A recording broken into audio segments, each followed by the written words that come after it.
I left East Texas north to Arkansas in search of a cougar. Never in too big of a hurry, I like taking the back roads with no destination in mind. Strung my hammock on the shores of Ouachita and remembered that steak I laid out a few hours before. Grabbed my trusty grill, some fire starters, and a flint and fired those coals right up. Homegrown New York strip, fajita seasoning, seared on both sides, and slow cooked while I enjoyed a ranch water or two. Medium rare and delicious, with a full belly. It was time for nighty-night. Good thing it was lightning with no rain because my camper has a leaky roof. Woke up to a beautiful view and the sounds of nature.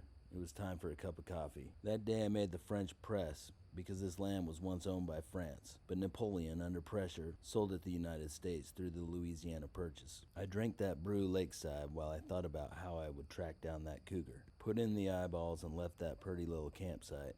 As I rolled out of the campground, I spotted a couple cougars, but they weren't the kind I'm looking for. Northbound to the Ozark Plateaus, just past the White River, is that place where those beautiful cats live.